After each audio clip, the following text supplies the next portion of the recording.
আচ্ছা, তাহলে এবার দেখো, এটা হলো তাহলে অ্যাক্টিনোসাইট নামকরণ কেন? অ্যাক্টিনো মানে রশ্মি, চারপাশে কোষগুলো রশ্মির মতো বিন্যস্ত, এই জন্য এরকম নাম হয়েছে। তারপরে হলো অ্যানোমোসাইটিক, অ্যা মানে অ্যাবসেন্ট, তারপরে অ্যানোমো মানে হলো নেম। বাইরে থাক, অনেক দেরি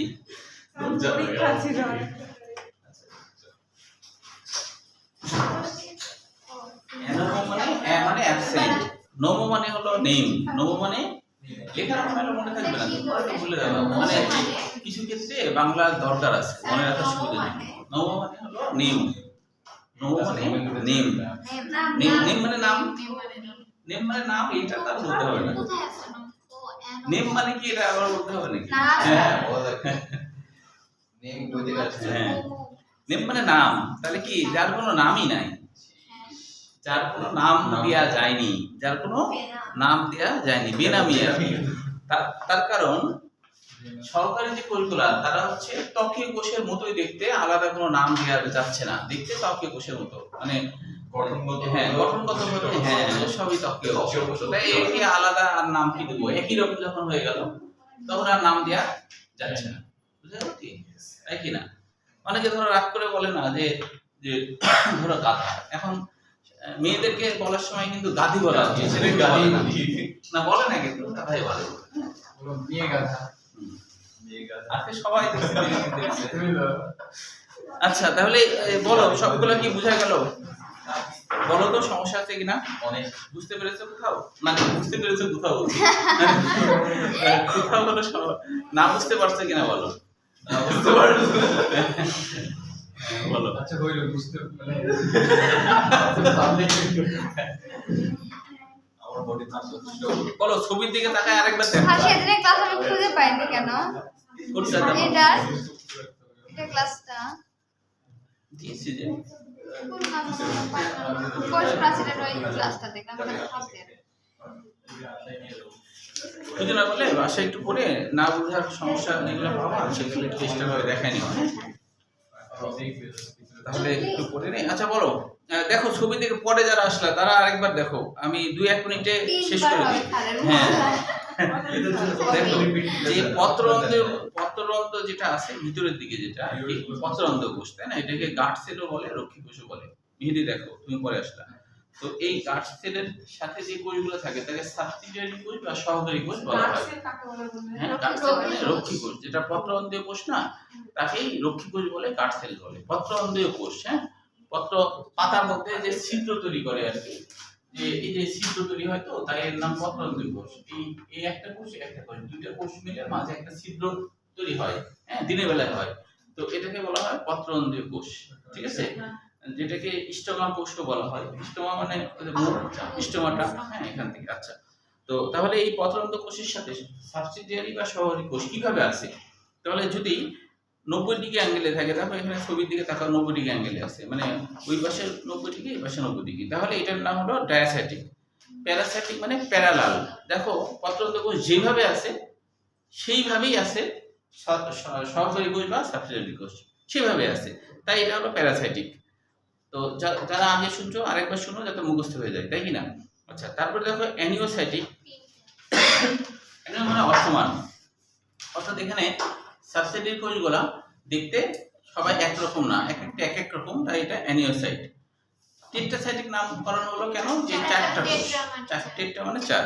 তারপরে অ্যাক্টিনোসাইটিক নামকরণ হলো, অ্যাক্টিনো মানে রশ্মি, পত্ররন্ধ্র কোষগুলার চারপাশে সাবসিডিয়ারি কোষগুলা রশ্মির মতো বিস্তৃত, তাই এটার নাম অ্যাক্টিনোসাইটিক। তারপরে দেখো, হ্যাঁ, অ্যানোমোসাইটিক হলো, অ্যা মানে অ্যাবসেন্ট, নোম মানে নেম, নেম মানে নাম, সাইটিক মানে কোষ, অর্থাৎ হলো যে সহকারী কোষগুলার আলাদা কোনো নামকরণ করা যায়নি, দেখতে ত্বকীয় কোষের মতোই, আলাদা কোনো নাম নাই, তাই এর নাম হলো অ্যানোমোসাইটিক। এই শেষ, হ্যাঁ। আচ্ছা, এখন দেখো পত্ররন্ধ্রের কাজ এখান থেকে আসলে ওইভাবে আসে না, তবে হচ্ছে তারপরেও আমরা 2 নম্বর আর 5 নম্বরটা মনে রাখবো। এরপরে দেখো পানি পত্ররন্ধ্র, এটা অনেকবার আসছে পরীক্ষায়, দেখো এটা কোন বার আসছে, যে পানি পত্ররন্ধ্র বা হাইড্রো, হাইড্রো মানে আসলে পানি আর কি, হ্যাঁ, তো এই ঠক মানে ছিদ্র বোঝাই। তো দেখো এই যে পানিপত্র অন্ধ কোন কোন বোর্ডে আসছে, যেমন রাজশাহী বোর্ড 21 সালে ক্ষয়ের জন্য আসছিল, যে পানিপত্র অন্ধ বা হাইডার কাকে বলে, এটা ক্ষয়ের জন্যই আসবে, হ্যাঁ সবগুলো ক্ষয়ের জন্য আসছে। তারপর দিনাজপুর বোর্ড ক্ষয়ের জন্য, যশোর বোর্ড ক্ষয়ের জন্য, মানে 23 সাল, দিনাজপুর বোর্ড 23 সাল, যশোর বোর্ড 23 সাল, কোনটা হাইলাইট করো? হ্যাঁ ওই একই জিনিস। তারপরে দেখো যে কুমিল্লা বোর্ড 22 সাল, কুমিল্লা বোর্ড 22 সাল,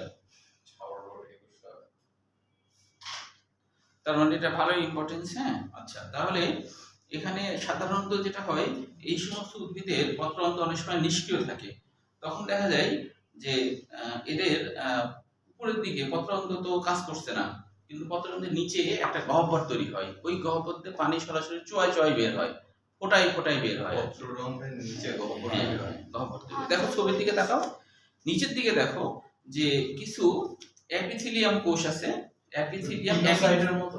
হ্যাঁ পিনোসাইটের মতো? হ্যাঁ পিনোসাইটের মতো না, পিনোসাইটের মতো না, একটু ছবির দিকে তাকাও বুঝতে পারবে। দেখো যে এই যে ছবি, ডান দিকে ছবি আছে, হ্যাঁ এখানে পত্রঅন্ধ কোষটা নিষ্ক্রিয়, মানে কাজ করতেছে না, কিন্তু এর মাঝে দেখো একটা পানি গহ্বর আছে, তো তার নিচে এপিথেম, এপিথেম মানে এপিথেলিয়াম কোষ, এপিথেম মানে এপিথেলিয়াম কোষ, এটাকে সংক্ষেপে বলা হচ্ছে এপিথেম। এপিথেম মানে এপিথেলিয়াম কোষ, এটাকে সংক্ষেপে বলা হচ্ছে এপিথেম। তো এই এপিথেলিয়াম কোষগুলা অনিয়তকার হওয়ার কারণে পত্ররন্ধ্রের ঠিক নিচে একটা গহ্বর তৈরি করছে, পত্ররন্ধ্রের নিচে একটা গহ্বর তৈরি করছে, ওই গহ্বরে পানিগুলা জমলে চোয়ায় বের হয়ে চলে আসে, গহ্বরে যখন পানি জমে যায় উপরে ঢাকনা বাকনা নাই, চোয়ায় চোয়ায় বের তার হয় উপরে তো পত্ররন্ধ্র আছে। না, কিন্তু পত্ররন্ধ্র কাজ করে না বলেই তো হ্যাঁ অফ কাজ করে না, নিষ্ক্রিয়। হ্যাঁ? গরম হলে, বেশি গরম হলে তখন দেখা যাচ্ছে যে ছিদ্রটা আছে, তো ওই ছিদ্রতে ওই যে গহ্বর মানে একটা ছিদ্রই, গহ্বর মানে একটা ফাঁকা জায়গা, না, ওই ওইটা ফাঁকা, হ্যাঁ, পত্ররন্ধ্র তো এখানে বন্ধ আছে না? বন্ধ, বন্ধ থাকলে ওখানে পানি ঢুকে। না ওখান থেকে তো মানে ঢুকেই না, পত্ররন্ধ্র ঢুকেই না, ওই গহ্বর দিয়ে ঢুকে, গহ্বর দিয়ে বের হয়ে আসে। গহ্বরে কিভাবে আসে? গহ্বরের উপরে তো পত্ররন্ধ্র। না গহ্বরে কিভাবে আসে, গহ্বরে আসে হলো এই কোষগুলো এপিথেলিয়াম কোষ আছে না, এগুলো ব্যাপন প্রক্রিয়া, অবস্থান প্রক্রিয়ার মাধ্যমে চলে আসে, যখন বেশি পানি উদ্ভিদে হয়ে যায়। না স্যার, ওইটা দেখেন উপরে তো এটা বন্ধ আছে। হুম। এখানে তো হ্যাঁ। উপরে তো পানি আসবে না। না না, পানি আসার ব্যাপার না তো, পানি বের হওয়ার ব্যাপার, নিচ দিয়ে, নিচ দিয়ে পানি উপর দিয়ে আসবে না, নিচ দিয়ে, নিচ দিয়ে। হ্যাঁ মানে যেমন হ্যাঁ হ্যাঁ, মানে যে আমরা যেমন প্রসাব করি তাই না, ছিদ্র আছে বলে তো প্রসাব বের হয়, তো ওখানে ছিদ্র, ওই ছিদ্রতে পানি সরাসরি বের হয়ে চলে আসে, আমরা তো প্রসাব করি, আমাদের ওই দিকে তো পানি ঢুকে না। গহ্বরে তো আসে। হ্যাঁ এটা তো সূর্যের আলোতে খুলে যায়। হুম, না এখানে খুলে না, এটা নিষ্ক্রিয় থাকে, নিষ্ক্রিয় থাকে। কিছু কিছু গাছে, যেমন কচুর গাছে তোমরা এটা খেয়াল করো, দেখো কচুর গাছ আছে না, কচুর যে পাতা দেখবা ওর উপরে অনেক সময় পানি থাকে, বরফের মতো মনে হয়, মানে এমন এমন করলে এটা ভিজে না, দেখেছো কি কচুর পাতা দেখছো? আপনি তো দেখছি। দেখছো? হ্যাঁ, এটা দেখছি। এটা দেখছো? সত্যি না, লজ্জা করতে হবে। না স্যার, এখন এটা বলেন যে সকালবেলা পানি দেখছে কিনা, এটা বলবেন না, দেখি নাই। প্রচুর কথা দেখছি। সকালবেলা এরতে ওই যে বিন্দু বিন্দু পানি স্যার, যাবে, আমার এটা না, দেখছি। কচুর পাতা দেখেনি মনে হয়। স্যার কচুর পাতা দেখছি স্যার সত্যি। কচু অ্যাওয়ার্ড দেন। না, কচু অ্যাওয়ার্ড দেন। না, বলা যায় না, দেখি দেখেন না তো। কচু খেয়েছিস তো? না, আমি বিদেশি মানুষ। খাই সিম্পল। আচ্ছা, ঘাস খাইছে। এটা দেখছো কি কচুর না, পাতা? আচ্ছা না, কচুর পাতা ধরলাম, দেখেছো যে কচুর পাতার উপরে পানি এরকম জমতে দেখছো কি? ওটা আপনি এমনি হ্যাঁ, দেখছি ওইটা। ওটা দেখছো? গুগলে দেখছি। আপনি গুগলে না, সরাসরি দেখতে পারো। একটা জিনিস গোলা ফিজিক্সে তো পড়ি। হ্যাঁ, আচ্ছা, ঠিক আছে। না যাক, এখন অবশ্য বলছে যে দেখছি। এটার জন্য গত সপ্তাহে শেষে একটা গল্পই বলতে হয়েছিল, তাই না? হ্যাঁ হ্যাঁ। জি স্যার বলছি। ওটা ওর সাথে রিলেটেড। ও আচ্ছা, ওইটা হ্যাঁ ঠিক আছে। মনে করছে, হ্যাঁ, মনে পড়ে। অপমান কেউ বলে না। হ্যাঁ, আচ্ছা তাহলে এখানে হচ্ছে যে একটা গহ্বর তৈরি হয়, এদিক দিয়ে পানি চোয়া চোয়ায় বের হয়, হ্যাঁ ফুটাই ফুটাই বের হয়, ফুটাই ফুটাই বের হয়। পাতা এটা। হুম, পাতা। ওইটা তো এক ধরনের পত্ররন্ধ্র, বাট হ্যাঁ। পানি বের হয় এখানে হাইড্রোফোন বলা হয়। হ্যাঁ হ্যাঁ, এই যে আসলে পানি বের হচ্ছে তো, পানিপত্র অন্ধ। এই যে পানিপত্র অন্ধ মানে কি? হ্যাঁ, এটাকে অর্ধবৃত্তের উপরে যে ইয়াটা থাকে ওটাকে অর্ধবৃত্তের মতো পানি বের হয়। না ওখানে সরাসরি গ্যাপ, অর্ধবদ্ধ না, ওখানে সরাসরি গ্যাপ থাকে, ফোটা অন্ধ। মানে রন্ধ্র না, ছিদ্র। মানে ডাইরেক্টলি গ্যাপই আছে। হ্যাঁ, ডাইরেক্টলি গ্যাপই আছে। ছিদ্র হয়ে গেছে, ছিদ্র দিয়ে তো পানি বের হবে। হ্যাঁ, ছোট ছোট পানি। হ্যাঁ। যেমন ধরো কোনো একটা পানির জারে, কোনো একটা পানির জারে যদি ছিদ্র থাকে তাহলে ওদিকে পানি চলাচল করবে, তো পাতাতে এরকম হয়ে যায়। পাতাতে এরকম একটা অবস্থা তৈরি হয়। বুঝেছো? আচ্ছা, এবার এই এত হলো না। হ্যাঁ, তাহলে এখানে তিনটা খুবই গুরুত্বপূর্ণ এডমিশন আছে। পানি পাত্রান্তর উদাহরণ হলো এই ঘাস, কচু, টমেটো। এটা মনে রাখার একটা সহজ বুদ্ধি হলো ঘাস কাটো। যদি তোমরা পড়াশোনা ঠিকভাবে না করো তাহলে কি করতে হবে? ঘাস কাটতে হবে। তাহলে দেখো ঘাস কাটো, তাই না? কি হলো ঘাস কাটো থেকে কি হচ্ছে? ঘাস কাটো অর্থাৎ ঘাস, কচু আর টমেটো। তাহলে এই যে ঘাস, তারপরে কচু, টমেটো, মিলছে না? ঘাস কাটো। তার মানে কি পড়াশোনা ঠিকভাবে যদি না করো তাহলে অবশেষে ঘাস কাটতে হবে। এইটাই মিলছে না? ঘাস কাটো। তাহলে এই তিনটা ঘাস কাটো দিয়ে মনে রাখবা। হ্যাঁ, আচ্ছা, তাহলে এখন পানি পাত্রান্তর তো হলো। আরেকটা হলো এই যে এগুলো আসেনি কিন্তু তারপরে আসতে পারে এপিথেম বা এপিথেলিয়াম। গহ্বরের নিচে অনেকগুলো অসংলগ্ন কোষ থাকে, এদেরকে এপিথেম বা এপিথেলিয়াম কোষ বলে। সর্বশেষ আরেকটা হলো, এটা কয়ের জন্য গুরুত্বপূর্ণ, পানি নির্গমন বা গাটেশন কাকে বলে?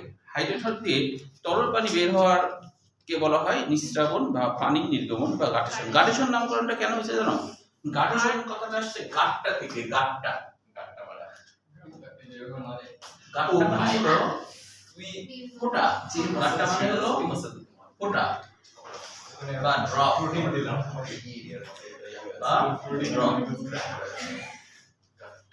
গাট্টা থেকে গাটেশন কথাটা আসছে। হ্যাঁ, শন মানে প্রক্রিয়া। শন মানে প্রক্রিয়া, মানে ফোঁটায় ফোঁটায় পানি বের হওয়ার যে প্রক্রিয়া সেটাই হলো গাটেশন। ফোঁটায় ফোঁটায় পানি বের হওয়ার যে প্রক্রিয়া সেটাই কি? গাটেশন। সেটা পানি বের হয় না, পানি পাতার মধ্যে যায়। বের হয়।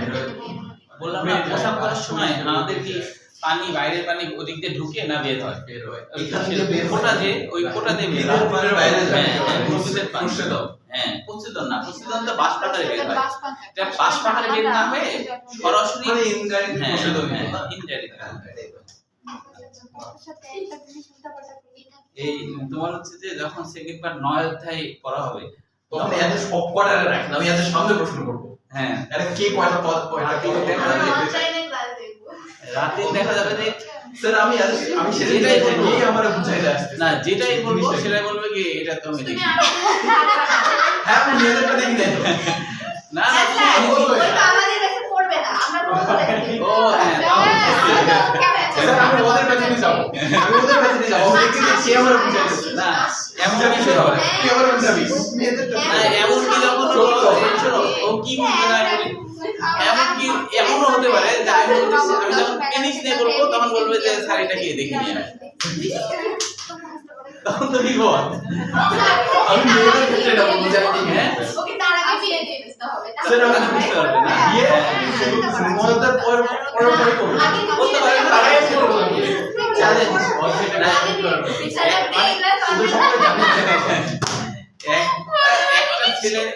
একটা ছেলে হলো সে হলো শুক্রাশয় দেখেনি, ও বলবে আমি পেনিস দেখি। আমি ডিম ভাষায় দেখিনি, আমি ডিম ভাষায় দেখিনি। চ্যালেঞ্জ সেটাই তো ডিম ভাষা দেখা যাবে। ডিম ভাষায় তো ওদের পেট কাটে দেখো, মেয়েরাও তো দেখে। দেখবি আচ্ছা না, অবশ্যই একটু হাসা ভালো, এটা শরীরের জন্য ভালো, বিনোদন। আমি তো রুমের মধ্যে গেলে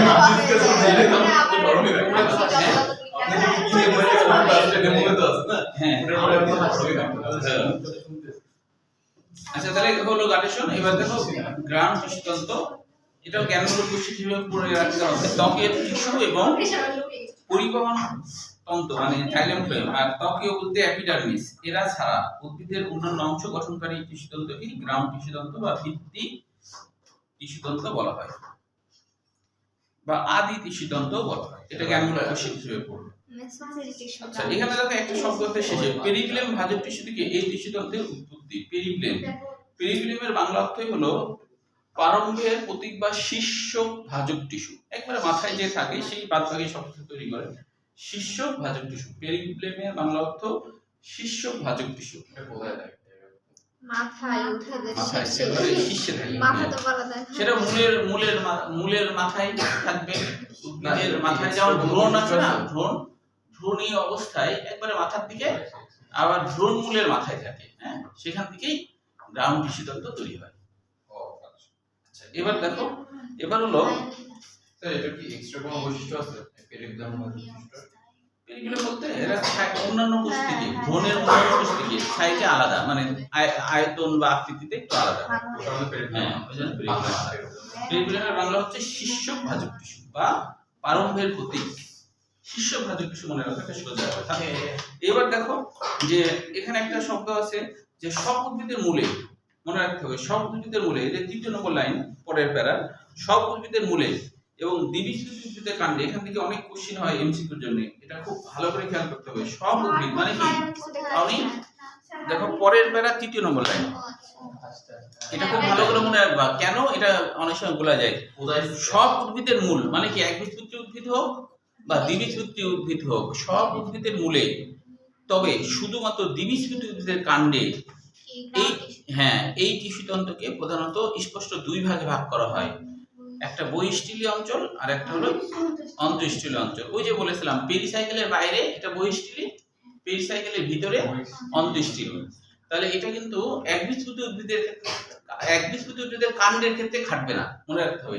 একবীজপত্রী উদ্ভিদের কাণ্ডের ক্ষেত্রে এটা খাটবে না, অর্থাৎ মূলের ক্ষেত্রে আবার খাটবে। তাহলে কি বললাম, ক্লিয়ার হওয়া ভালো করে, যে একবীজপত্রী উদ্ভিদের কাণ্ডে এই 2 ভাগে ভাগ করার কোনো সিস্টেম নাই। কারণ একবীজপত্রী উদ্ভিদের কাণ্ডে ভিতরে এরকম অন্তঃস্থলী কিচ্ছু থাকে না। পেরিসাইকেল বলো বা ভিতরে যে পরিবহন বলা কিচ্ছু থাকে না। একবীজপত্রী উদ্ভিদের কাণ্ডে অন্তঃস্থলী বলে বা বহিঃস্থলী বলে 2 ভাগে ভাগ করার কোনো সুযোগ নাই। কারণ একবীজপত্রী উদ্ভিদের কাণ্ড, মূল না কিন্তু, খেয়াল রাখতে হবে, কাণ্ড এরা ফাঁপা থাকে। তাহলে এদের ভিতরে এরকম পেরিসাইকেল বা এর ভিতরে পরিবহন কলামলা কিচ্ছু থাকে না। পরিবহন কলা কোথায় থাকে? কর্টেক্সে থাকে। পরিবহন কলা কোথায় থাকে? কর্টেক্সে থাকে। এইটা কিন্তু আবার ভুলাই ফেলে বলো না যে একবীজপত্রী উদ্ভিদের কাণ্ডে আর দ্বিবীজপত্রী উদ্ভিদের মূলে। তো মানে আছে তোমার হচ্ছে যে মিথিলার কাহিনী হচ্ছে কি, ও যখন মনে মনে ভেবেছে যে ঠান্ডা লাগছে, হ্যাঁ, এই ব্রেনের এই কথাটা কিন্তু কারেন্ট যে অপমান করে মাথায় চলে আসছে, হ্যাঁ, ওর মাথাতে চলে আসছে। তখন ওই ভাবছে কোন একটা মেয়ে ঠান্ডা লাগছে, তখন ওই বলে পাশে আছে, বলে পাশে বসে আছে যে এর কোলে বসে আছে নাকি দেখো মাথায় বসাই। তাহলে ক্লিয়ার হলো কি না? তাহলে মূলের ক্ষেত্রে এটা কিন্তু না, আবার মূলের ক্ষেত্রে এটা হবে না। একবীজপত্রী মূল হোক, দ্বিবীজপত্রী মূল হোক, সবারই অন্তঃস্থলী বহিঃস্থলী থাকে। কি পেরিসাইকেলের সাপেক্ষে কনসিডার করো? হ্যাঁ, পেরিসাইকেলের সাপেক্ষে অন্তঃস্থলী, পেরিসাইকেলের বাইরের দিকে মানে সাপেক্ষেই হলো বহিঃস্থলী। মানে পেরিসাইকেলের মধ্যটাও অন্তঃস্থলী, তার বাইরের হলো বহিঃস্থলী। তাহলে এটা একবীজপত্রী মূল, দ্বিবীজপত্রী মূল, ওকে ঠিক আছে। কিন্তু একবীজপত্রী কাণ্ডে এরকম কোনো পার্থক্য করা যাবে না, কারণ তাদের তো পেরিসাইকেলও নাই, ভিতরটা পুরাটাই ফাঁপা। তাদের বহিঃস্থলী অঞ্চল, অন্তঃস্থলী অঞ্চল এটা বলা যাবে না। সবকিছু তার পার্থক্য হয় না, তাই না? আচ্ছা স্যার, ফাঁপা কাণ্ডের ইংলিশ কি ফিস্টুলার? নিটে ফিস্টুলার বলে কিছু খুঁজে পাওয়া যাইতেছে না, কারণ ফিস্টুলার দিয়ে মানব দেহের উল্টাপাল্টা কিছু কারণ আছে। ফিস্টুলার হলো আরেকটা বাংলা আছে কিন্তু, হ্যাঁ, ফিস্টুলার আরেকটা বাংলা হলো নালীঘা, হ্যাঁ, লম্বা কোনো ফাঁকা জায়গা এরকম বোঝায়। তো ওই জন্যই তোমার এটা ওইভাবে পাওয়া যাচ্ছে। এটা আসতেছে কাম দিয়ে, সিইউএলএম দিয়ে, কাম দিয়ে আসতেছে ফাঁপা কাণ্ড।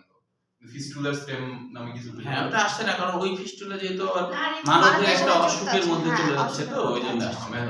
বাংলা অর্থ অনেক সময় ইয়ে হয়, বাংলা অর্থ তো অনেক কিছু, বাংলাতেও তো অনেক কিছু আছে। যেমন ধরো তুমি বললা যে কাপড় নারী, তাই না? অনেকে বলে না কাপড়টা নেড়ে দিই, তো এটাকে অনেকে কিন্তু কাপড় নেড়ে দিই না বলে বলে কাপড়টা নারী, এরকম বলে। হ্যাঁ, তো তাহলে আবার নারী দ্বারা অনেক কিছু বোঝায়। নারী দ্বারা মেয়েরা বোঝায়, নারী দ্বারা এই নারীও বোঝায়, যে এই নারী নারী দেখে বলে। তো একই বাংলা কিন্তু অনেক রকমের, বাংলারও আবার অনেক ইয়ে আছে না, একই বাংলা দিয়ে এক এক জায়গায় এক এক রকম কিছু হয়, তাই কি না? ঠিক না? এই আর কি। তো তো আচ্ছা তাহলে দেখো এটা কি মনে থাকবে তো আমাদের। আচ্ছা আরেকটা খুব আসে পরীক্ষায়, যেটা দেখা যায় স্টুডেন্টরা গুলাই ফেলে, এবং এটা মেডিকেল অ্যাডমিশনে একবার আসছিল। স্যার ফিস্টুলা যেটা ওই যে ওটাই আসবে, কারণ এটা হলো মানবদেহের, ওই যে বললাম মানবদেহের নালিকা,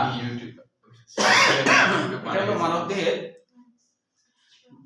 মানবদেহের নালিকা কি জানো, এটা কিন্তু অনেকেরই হয়, এটা সাবধান, এটা যেন না হয়। এটার জন্য করণীয় কি, নালিকা এমন একটা রোগ, এটা কিন্তু মৃত্যু পর্যন্ত তোমার সঙ্গী হয়ে থাকবে। এই রোগটা হলে জিনিসটা পর্যন্ত, আচ্ছা বলি জিনিসটা হলো নালিকার ব্যাপারটা হয়, এটা আমাদের যে মলাশয় বা রেকটাম আছে, তো ওই রেকটামের নিচের দিকে, হ্যাঁ, সেখানে অনেক রক্তনালী মালি থাকে। তো অনেক সময় হয় কি যে কষা পায়খানা যাদের হয়, চাপ দেওয়ার সময় দেখা যায় ওই রক্তনালীর কোনো একটার ভিতরে ফেটে যে ওর মধ্যে গহিষ্য ঢুকে যায়। গহিষ্য মানে কি বুঝতে পারছো? ওর মধ্যে গহিষ্য ঢুকে যায়। হ্যাঁ, এখন গহিষ্য ঢুকুক বা গহিষ্যের বশ ঢুকুক, যাই হোক, মানে ইয়ে হলে যেটাই হোক, হ্যাঁ, এখন ওটা ঢুকলে কি হয়, ওই জায়গাটা তো আর ওষুধ খেলে ভালো হচ্ছে না, ওই রক্তনালীর মধ্যে ঢুকে আছে, ওইটাই ঘা হয়ে গেল, ইনফেকশন।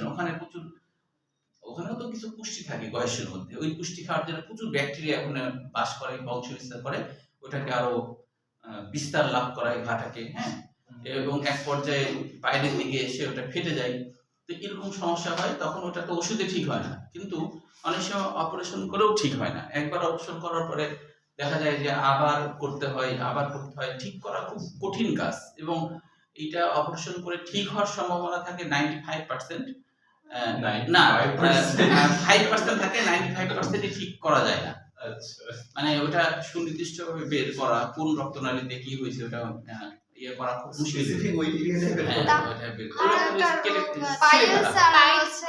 পাইলস আর এর মধ্যে পার্থক্য হলো, পাইলসে যেটা হয়, পাইলসে হলো রক্তনালীর মধ্যে ধরো গয়েশ ঢুকছে, ঢোকার পরে ওইটা হলো প্রান্তের দিকে এসে ফুলে আসে, প্রান্তের দিকে এসে ফুলে থেকে গেল। আর যেটা হলো ফিস্টুলা, সেটা হলো ফুলে থাকা না, ছিদ্র করে বাইরে বের হয়ে আসা, তখন পুরো একটা নল ফাঁপা হয়ে গেল, ফাঁপা একটা নল হয়ে গেল, ফাঁপা একটা জায়গা হয়ে গেল না। তো এই জন্য এটা তো ফাঁপা বলা হয় ফিস্টুলা, মানে যেহেতু পুরো একটা ইয়ে হয়ে গেল। আর পাইলসে হয় কি যে ওটা কখনোই ফেটে বের হয় না, অনেক সময় ফেটেও বের হয়, ওটা বেশি ডেঞ্জারাস হয়ে যায়।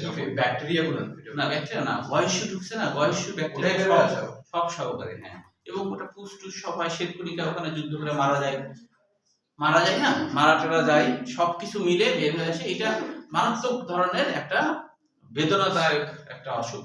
তো এটা যাতে না হয়, এটার জন্য করণীয় হচ্ছে বেশি বেশি শাকসবজি খাওয়া, একটু পানি বেশি খাওয়া, তাহলে, এবং কখনোই যেন পায়খানা কষা না হয়। এবং আরেকটা বিষয়, যদি কখনো পায়খানা কষা হয়, তাহলে জোর করে পায়খানা করার দরকার নেই, কষা হয়েছে উঠে চলে আসতে হবে, তারপর ওষুধ খেতে হবে, ওষুধ খেয়ে তোমার হচ্ছে ওটা তখন সব হবে, বের হয়ে চলে আসবে।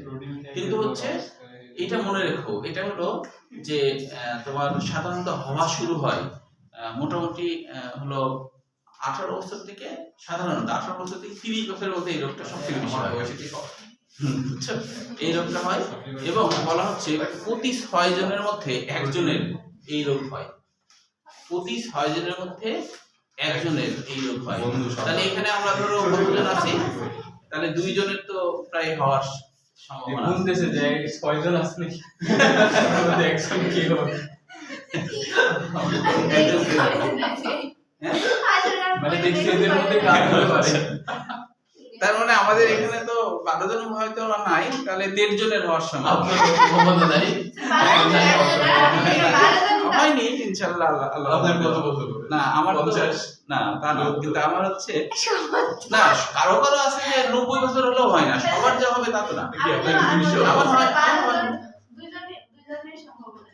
হ্যাঁ, না বয়সকালে তো হবে না তা না, বয়সকালেও হতে পারে, তবে এই সময় চান্সটা বেশি থাকে, এটা বলা হচ্ছে এই সময় চান্স। তাহলে এটা একটু সাবধানে চলতে হবে, হ্যাঁ। আচ্ছা, তাহলে আমাদের হচ্ছে যে একটু মেডিকেলের পড়াশোনা হয়ে গেল, এটাও মেডিকেলে করতেছে। হ্যাঁ অবশ্যই এটা মেডিকেলে করতে হবে। হ্যাঁ, এগুলোর এমবিবিএস এর সময় সব রোগ সম্পর্কে শেখায়, বুঝছো? সব রোগ।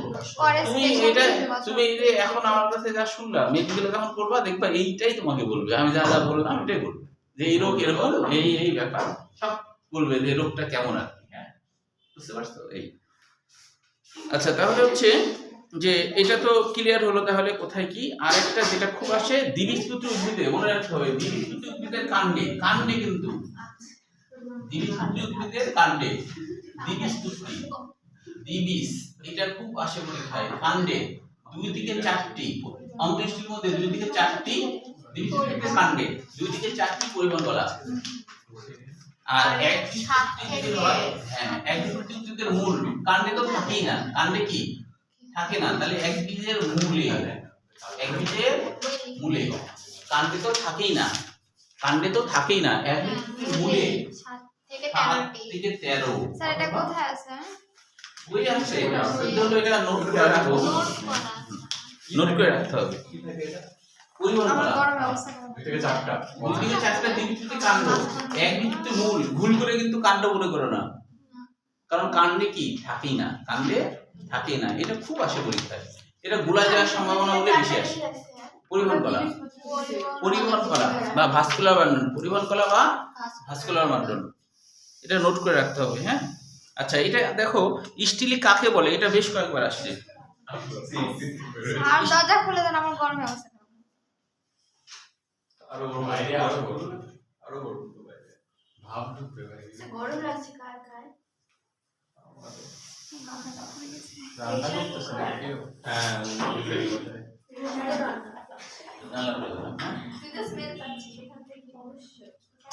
আচ্ছা দেখো এবার তাহলে দেখো যে সকালে আচ্ছা এটা আসছে স্টিলি কাকে বলে, স্টিলি কাকে বলে, এটা আসছে রাষ্ট্রীয় বোর্ড 23 সাল কি কয়ের জন্য স্টিলি কাকে বলে, স্টিলি কাকে বলে, স্টিলি কাকে বলে, কাকে বলে স্টিলি বাংলা অর্থ কি বলেছিলাম, স্টিলি বাংলা অর্থ বলেছি গত সপ্তাহে বলছি,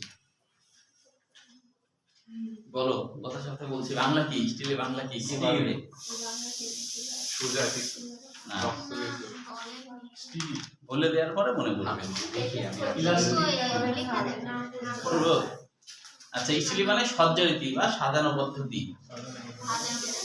স্টিলি মানে সজ্জারীতি বা সাজানো পদ্ধতি, স্টিলি মানে সজ্জারীতি বা সাজানো পদ্ধতি, কারণ সাজানোই তো, কি সুন্দর পেরিসাইকেল দিয়ে ঘেরা, তার মধ্যে পরিবহন কলা সুন্দর করে সাজানো আছে না, ওই জন্য এর নাম হলো স্টিলি।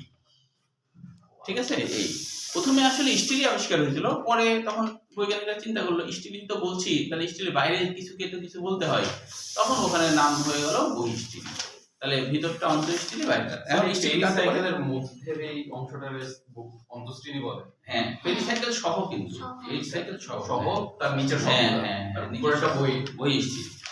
আচ্ছা তাহলে এটা রাষ্ট্রীয় বোর্ড 23 সাল কয়ের জন্য আসছে, আবার দেখো রাষ্ট্রীয় বোর্ড 21 সালে কয়ের জন্য আসছে, তাহলে তো হ্যাকটিক করার একটা সম্ভাবনা। তোমরা 25 সালে পরীক্ষা, ও না তোমরা তো 26, হ্যাঁ দেন 25 সালেই দেন।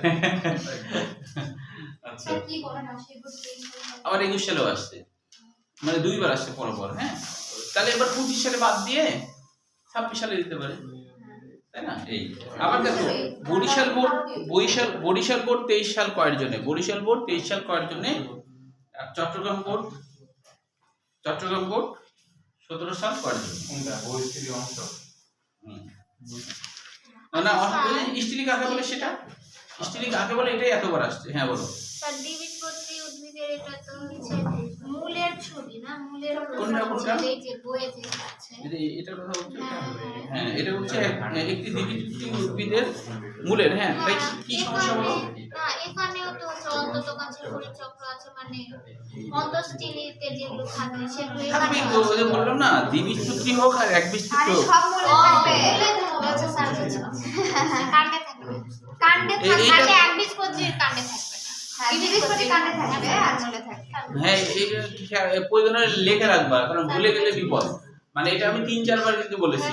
হ্যাঁ মূল হলে অবশ্যই থাকবে, সেটা একবীজপত্রী হোক দ্বিবীজপত্রী হোক, মূল হলে অবশ্যই থাকবে। ঠিক আছে, মূল হলে অবশ্যই থাকবে, খালি কাণ্ডের ক্ষেত্রে একবীজপত্রী কাণ্ড হলে থাকবে না, ভুলে দেবে আবার। আচ্ছা এবার আমরা এর পরেরটাতে আসি, এখান থেকে কিছু নাই, বই স্টিলের মধ্যে কি কি থাকে আমরা তো যে ছবি আঁকছি ওই ছবিতে এটা তো হয়ে গেছে। এবার আমরা চলে আসি বই স্টিল অঞ্চলের মধ্যে। দেখো অধতক, একটা কথা মনে রাখতে হবে, মূলের ক্ষেত্রে সেটা একবীজপত্রী মূল হোক দ্বিবীজপত্রী মূল হোক, মূলের ক্ষেত্রে কখনোই অধতক থাকে না, কাণ্ডে অধোতক থাকে। কাণ্ড একবীজপত্রী হোক দ্বিবীজপত্রী হোক, অধোতক অধোতক অধোতক মূলে কখনোই থাকে না। মূলে কেন, এটা কি? আচ্ছা, অধোতক কি দেখো, অধোতক হলো বলতে বোঝায় আমরা ধরো এখানে এপিডার্মিসের নিচে যে কোষটা দেখি তার নাম তো অধোতক। এপিডার্মিসের নিচে যে কোষটা থাকে তার নাম অধোতক। এখন এই অধোতকের একটা বিশেষ বৈশিষ্ট্য কি জানো?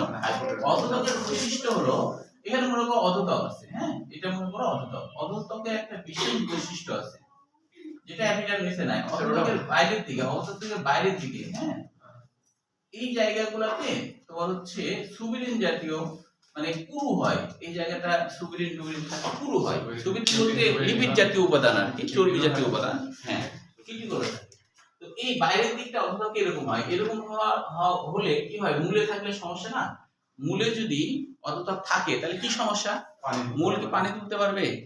তাহলে কাণ্ডে থাকতে হবে কেন?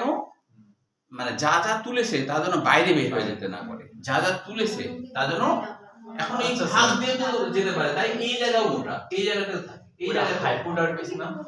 হ্যাঁ, এটা হাইপোডার্মিস। তো অধোতক কি? অধোতক আর হাইপোডার্মিস একই কথা। এপিডার্মিসের নিচে যেটা থাকবে, হাইপো মানে নিচে। এত তুমি কি ভাবতেছো অধোতক মানে ওই আলাদা অংশ, হাইপোডার্মিস আলাদা? না, তোমরা তো এবার বাংলা জানা জানি না। ওই আমি যখন চিত্র আঁকছিলাম তখন দেখবা বাংলা ইংরেজি দুটো লিখছি, একটা লিখছি হাইপোডার্মিস, অবলিক দিয়ে লিখছি অধোতক। দুটোই মনে রাখতে হবে। পরীক্ষায় তো অধোতক আসতে পারে, সব হাইপোডার্মিস আসতে পারে, পরীক্ষায় অধোতক আসতে পারে। তাহলে দুইটাই বাংলা ইংরেজি থাকলে তোমাকে দুইটাই কিন্তু মুখস্থ রাখতে হবে, কারণ বাংলা আসতে পারে, ইংরেজিতে আসতে পারে, তাই কি না? তাহলে হাইপোডার্মিসের বাংলা তোমাকে জানতে হবে, কারণ বাংলায় দিয়ে দিলে তুমি আর বুঝলে না, তাই কি না? ঠিক না? তাহলে বইয়ে যদি থাকে বাংলা, তাহলে বাংলাটা মনে অবশ্যই রাখতে হবে। বাংলা মনে রাখতে বিপদ আছে, হ্যাঁ, তাই কি না?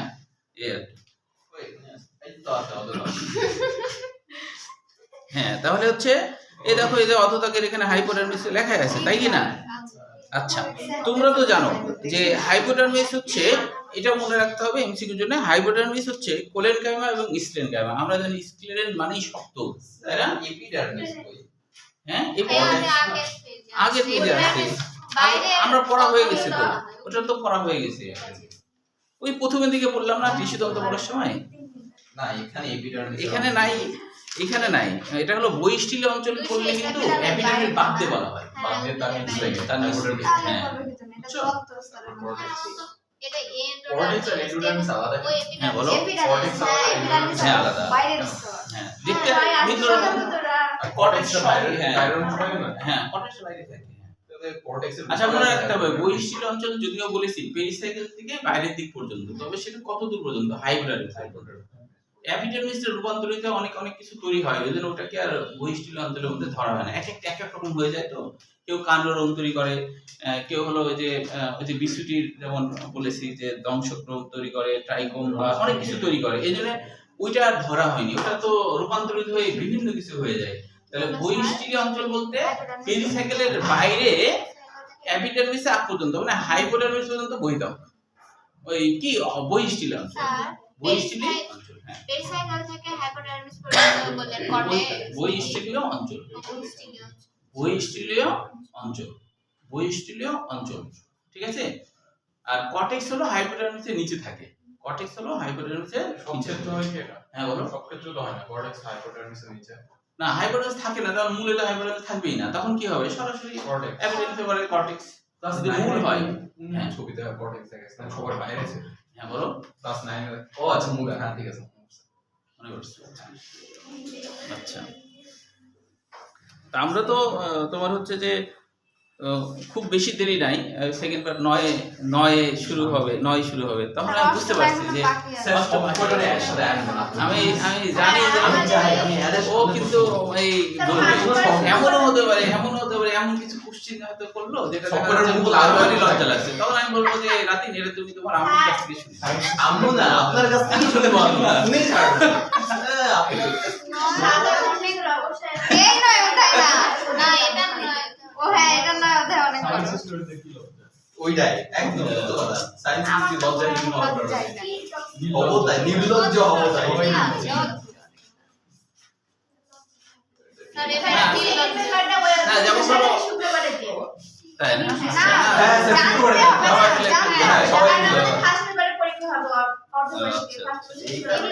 আচ্ছা, দিব তো না, ওই কিন্তু ওই যে যেমন ধরো যে বলছিলাম গত শুক্রবারে যেটা বললাম, এমন কিছু কোশ্চেন যেটা আমার ধরো বলতে লজ্জা লাগছে। আপনার লজ্জা ওই কাটে। স্টুডেন্টের কথা চিন্তা করো, ওই স্টুডেন্ট যে শুক্র সাই চিনে না, তো এরকম ধরনের ওইটা তো সমস্যা হ্যাঁ, হ্যাঁ, এমন কিছু বললো না, আমি বলতে পারছি না, তখন কি করবো? তখন ওদের দিকে তখন তো আমরা দেখে দিবেন, বলতে পারতেছেন না, লিখে দিবেন। বলতে পারতেছেন না, লিখে দেন। প্রজেক্টরে ক্লাস করাবেন, দেখাই দিবেন। ও, ওটা দেখা দেবো না। হয়ে গেছে, তাহলে এই ক্লাসে আর কেউ থাকবে না। ও, বাসায় দেখে। কেন আপনি তো বললেন যে আপনি শিখাবেন, এমন কি চ্যালেঞ্জ দিলেন বিয়ে দরকার নেই। বিয়ে দিয়ে দিলে মানে শোনো, বিয়ে দিয়ে দিলে বউ তোমাকে শিখাই দিবে। বউ যদি বাইরে আর্টস না হয়, আর্টস স্টুডেন্ট হয়, সায়েন্স থেকে বিয়ে করো, সায়েন্স থেকে বিয়ে করো। পছন্দ না হয়, ও, সায়েন্স দিতে পছন্দ না।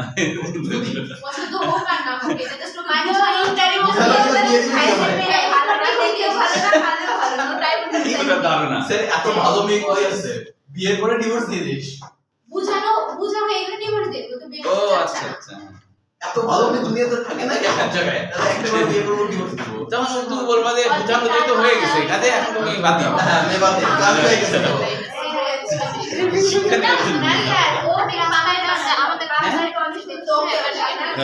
না না, আচ্ছা, তাহলে এটা একটু আচ্ছা, এখন লজিকটা একটু বুঝতে পারলা যে হাইপোটারমিস মূলে, সেটা একবিচ্ছিন্নি মূল হোক দ্বিবিচ্ছিন্নি মূল হোক, হাইপোটারমিস কখনোই বা অধোতক, হাইপোটারমিস বা অধোতক কখনোই মূলে থাকে না। কেন থাকে না? লজিক হলো যে যদি থাকে তাহলে এরা তো স্ক্লেরোগ্যামা কোলেনগ্যামা জাতীয় হয়, এরা তো একটু পুরু হয়, তাই না? তো যার জন্য বাইরের পানিগুলো তো ঢুকতে পারবে না। এখন কাণ্ডে থাকা কেন দরকার? কাণ্ডে যা তুলেছে তা যেন বের হয়ে না যায়, মানে যা তোলা হয়ে গেছে বাইরের প্রোটেকশন ভালো হতে হবে যাতে বের হয়ে চলে না যায়, তাই না? আর কর্টেক্স কিন্তু প্যারেনকাইমা জাতীয় হয়, এটা আন্তঃকোষীয় ভাগ থাকে, মানে ওইটি পর্যন্ত ব্যাপন প্রক্রিয়ার মাধ্যমে, অভিসরণ প্রক্রিয়ার মাধ্যমে তারা চলে যায় পুষ্টিগুলা। কিন্তু হ্যাঁ, এপিডার্মিস পার হয়ে যাওয়ার সুযোগ নাই, কারণ তার আগে আছে হাইপোডার্মিস। হাইপোডার্মিস তো খুবই মজবুত হয়, মানে অর্থাৎ প্রাচীরটা খুব পুরু হয়, তাই না? এবং এর দেখো পোস্ত প্রাচীর, পোস্ত বরাবর, এই যে পোস্ত বরাবর এবং পার্শ্ব দিকে খুব মোটা, দেখো এই মোটা, তাহলে এই দিক দিয়েও যেতে পারছে না, আবার এটা পার হয়ে এই দিক দিয়েও যেতে পারবে না। তো এখানে তো হাইপোডার্মিস এক স্তর, অনেক স্তর, এবং প্রোটেকশনটা খুব ভালো, তাহলে কাণ্ডের ক্ষেত্রে বের হয়ে যাওয়ার সুযোগ নাই। এখন মূলে যদি আমি এটা দিয়ে দিই তাহলে তো পানি আর ঢুকবে না, তাই না? তাহলে মূলে থাকা যাবে না, এটা হলো লজিক। মূলে থাকা এপিডার্মিস থাকে, এপিডার্মিস না, ওটা ওই যে আমরা এপিডার্মিস বলি পেরিপ্লেমা, ওই মূলের যেটা হ্যাঁ এপিপ্লেমা, এপিপ্লেমা এই যে এরকমই দেখতে, হ্যাঁ, কিন্তু এপিপ্লেমার ওখানে আবার কি থাকে, এখানে আবার মূল রোম থাকে, এই যে মূল রোম থাকে, ওই মূল রোমে ঢুকে এর মধ্যে ঢুকে যেতে পারে, ঠিক আছে? এপিপ্লেমাটার নাম কি? এপিপ্লেমার বাংলা কি বলেছিলাম বলো? এপি মানে বাইরে, প্লেমা মানে প্লেমা মানে কি বলেছি বল? এটা কিন্তু আমি বলেছি, এটা বাংলা মানে বল। প্লেমা মানে কি দেখো বলছি, প্লেমা মানে কি সেটা বলো। প্লেমা মানে পানি দ্বারা আবৃত। হ্যাঁ, প্লেমা মানে পানি দ্বারা আবৃত। মূল সাধারণত পানি দ্বারা আবৃত থাকে, এক সপ্তাহের মধ্যে ভুলে যাচ্ছে। এপিডার্মিস প্লেমা মানে কি? পানি দ্বারা আবৃত। প্লেমা মানে পানি দ্বারা আবৃত, মানে ওটা এক ধরনের এপিডার্মিস। হ্যাঁ, ওটা এক ধরনের এপিডার্মিস, কিন্তু এপিডার্মিস তো পানি দ্বারা আবৃত থাকে না, কিন্তু মূলে যেহেতু ওরা সবসময় পানি দ্বারা আবৃত থাকে, এই জন্য এর নাম হচ্ছে এপিপ্লেমা। তাহলে এদিক দিয়ে তো আসতেই পারবে, হ্যাঁ, কিন্তু হলো যে মূলে যদি এটা থাকতো তাহলে দেখো তো আস্তে আস্তে আটকা পড়ে যেত না। তাহলে এই কারণে লজিক হলো মূলে কখনোই হাইপোডার্মিস বা অধোতক থাকবে না, মনে থাকবে? আচ্ছা, তাহলে ছবির দিকে তাকালে বুঝবা। তাহলে এখন মাইক্রোস্কোপে তোমাকে যদি একটা মূলের ছবি দেয় আর একটা কাণ্ডের ছবি দেয়, তাহলে তুমি প্রথমে তাকায় দেখবা যে মূলে হাইপোডার্মিস আছে কি নাই। যদি দেখো যে সেখানে হাইপোডার্মিস নাই, তাহলে নির্দ্বিধায় তুমি বলবা এটা হলো মূল। লজিক কি? প্রথম লজিক হলো এর হাইপোডার্মিস নাই, এটা হলো প্রধান বৈশিষ্ট্য। বুঝতে পারছো? এটা হলো প্রধান বৈশিষ্ট্য। আচ্ছা, তাহলে এখন হলো এখানে কিন্তু গুরুত্বপূর্ণ কি, যেমন অধোতকের কাজ কি, ওদিকেও কিন্তু আছে টিস্যুতন্ত্রের ওখানে। তারপর হলো কর্টেক্সের কাজ কি, এই কাজগুলো গুরুত্বপূর্ণ। স্যার এটা সিকিউতে আসে। না, এটা এমসিকিউতে। তাহলে কর্টেক্সের কাজ কি? কর্টেক্সের কাজ হলো পানি ও খাদ্য সঞ্চয় মূলের কর্টেক্সের প্রধান কাজ। তাহলে কাণ্ডের হচ্ছে কর্টেক্স পানি ও খাদ্য ছাড়াও উদ্ভিদকে দৃঢ়তা প্রদান করে, সালোকসংশ্লেষণে অংশগ্রহণ করে। এবার দেখো অন্তত্বক, এখান থেকে কিছু কোশ্চিন আসছে, যেমন ক্যাসপিরিয়ান স্টিক কাকে বলে, এটা কিন্তু আসছে পরীক্ষায়। যেমন চট্টগ্রাম বোর্ড 23 সাল কয়ের জন্য আসছে, দিনাজপুর বোর্ড 23 সাল ক্ষয়ের জন্য আসছে।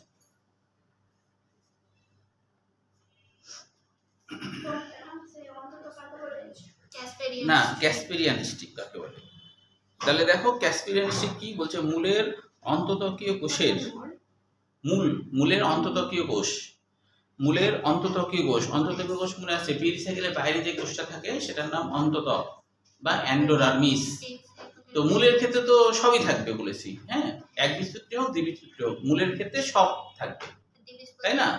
হ্যাঁ, দ্বিবীজপত্রী হোক আর একবীজপত্রী হোক, মূল যদি হয়ে থাকে তাহলে সব কিছু তো ওকে, সব থাকবে, তাই না? পেরিসাইকেল থাকবে, অন্তঃস্টিল বহিঃস্টিল সব থাকবে, অন্তত্বক থাকবে। তাহলে ওই অন্তত্বকের কথা বলছে, যে অন্তত্বক কেমন হয়, বলছে যে এই স্তরের মূলে এবং দ্বিবীজপত্রী কাণ্ডে অন্তত্বক বিদ্যমান। এই স্তরের কোষগুলো ভাগবিহীনভাবে ষণ্ড-বিশিষ্ট, মানে ভাগ থাকে না কোনো, এবং এরা পিপা আকৃতির কোষ হয়। পিপা আকৃতি মানে তো জানো, লম্বা লম্বা লেবু, যেমন খুব লম্বা না আবার ডিম্বাকার না, এরকম সাইজকে পিপা বলে। তো বলছে যে পিপা আকৃতির হয়ে থাকে।